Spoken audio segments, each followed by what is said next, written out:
洞察局势，开启视野。这里是火力早报时间。俄军舰护航非法军火船挺进利比亚，特朗普筹建和平委员会，欧尔班受邀加入。俄军计划打击核电关键节点，以切断数百万人电力。据 United24 Media 最新报道，俄罗斯正在利用受国际制裁的非法贸易船只，向利比亚走私大规模武器装备。这些装载着重型武器、弹药以及后勤物资的影子船只，在横跨地中海的过程中，始终处于俄海军主力舰艇的防空与反潜掩护之下。可以看出，莫斯科通过向利比亚东部武装力量输送军火，是为了在该地区构建一个稳固的战略支点，好在即将到来的政治博弈中获取更多的筹码。这种将正规海军力量与制裁船只深度绑定的做法，标志着俄罗斯在全球灰色地带的行动已从秘密渗透转向武力公开介入。在地中海局势升温的同时，华盛顿也不平静。匈牙利总理欧尔班公开宣布，他已正式接受美国总统特朗普的邀请，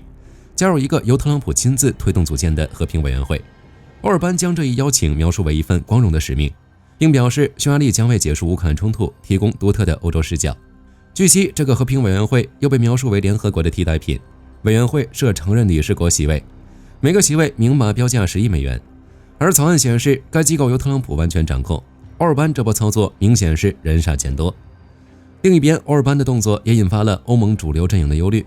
欧洲相关人士认为，这种小圈子社交可能会进一步撕裂北约与欧盟的内部团结。欧尔班与特朗普的深度绑定，预示着未来的和平方案可能将更多的体现特定领导人的意志，而非现有的国际共识。外交战场之外，俄乌战场上，根据乌克兰情报部门最新预警，莫斯科正在制定一项极其危险的战略计划，即通过系统性的打击乌克兰的核电网节点，来切断数百万乌克兰平民的电力供应。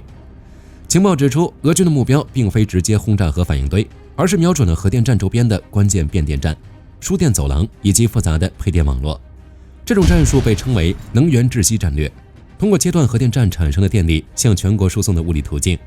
俄军可以在不直接引发核泄漏风险的前提下，瘫痪乌克兰超过 50% 的集合电力。一旦核电网遭到毁灭性打击，乌克兰的工业生产、城市取暖、医疗系统乃至战时通信都将陷入长期的黑暗与停滞。情报部门强调，2025年至2026年的冬季将是俄军实施这一计划的高风险期。俄方试图通过这种大规模的能源袭击来摧毁乌克兰社会的抵抗意志，甚至将其作为谈判桌上的筹码。这种针对民生基础设施的系统性袭击，再次让大家看到了俄军的无下限打击手段。而各位认为乌克兰将如何保障自身的能源安全呢？今天的早报到这儿就结束了，局势如何演化，我们将持续追踪。我是火力军，下期见。好的，各位观众朋友们，我们频道一直在聊真实的军事资讯和武器装备，后台也经常有朋友问，有没有值得推荐的入门级模型？今天就和大家分享一款近期接触到的产品。首先，它的外形还原度做得相当不错，比例准确，武器上的一些关键细节和标识也都有体现，材质也说得过去，拿在手上有不错的分量感。其次，它具备一定的可动性，对于理解基础操作原理有一定帮助，让它不仅是个静态摆件。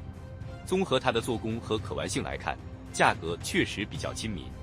对于想入门模型收藏，或者单纯想在桌上贴一个摆件的朋友来说，是一个性价比很高的选择。商品链接已经给你们上了，感兴趣的朋友可以自行了解。